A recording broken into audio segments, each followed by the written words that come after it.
YSR Congress party తరఫున వచ్చే సార్వత్రిక ఎన్నికల్లో పోటీ చేసే పార్లమెంటుకు అలాగే అసెంబ్లీకి కొన్ని నియోజకవర్గాలు ఫైనలైజ్ అయ్యాయి.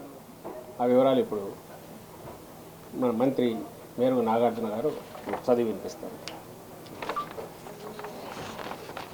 ముఖ్యమంత్రి పార్టీ అధ్యక్షులు వైఎస్ జగన్మోహన్ రెడ్డి గారి ఆదేశాల మేరకు ఈ క్రింది పేర్కొన్న లోక్సభ అసెంబ్లీ నియోజకవర్గాల ఇన్ఛార్జీలను నియమించడం జరిగింది.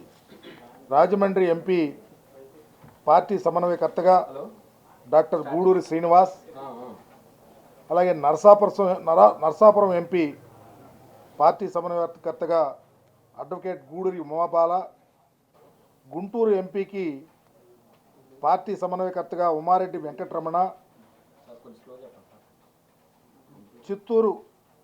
Guntur MP Umareddy Venkataramana, Chittoor MP S Reddappa ఎవరైతే పార్లమెంట్ సభ్యులుగా ఉన్నారో వారిని, మైలవరం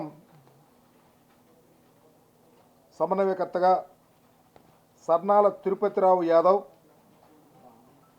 మైలవరం సమన్వయకర్తగా సర్నాల తిరుపతిరావు యాదవ్, అలాగే మార్కాపురం సమన్వయకర్తగా అన్నా Rambabu,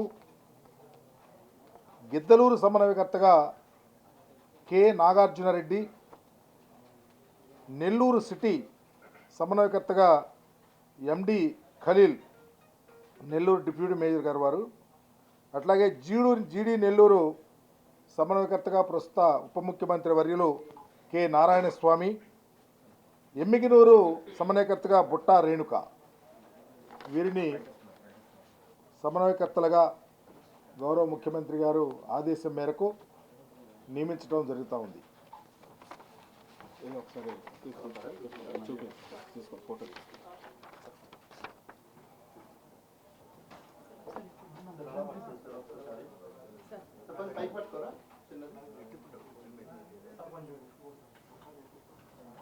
Please subscribe Pragna Media. Please like, share, subscribe to Pragna Media. Pragna Media, please do like, share and subscribe. Please subscribe to Pragna Media. Please like, share and comment if you like the video. Pragna Media.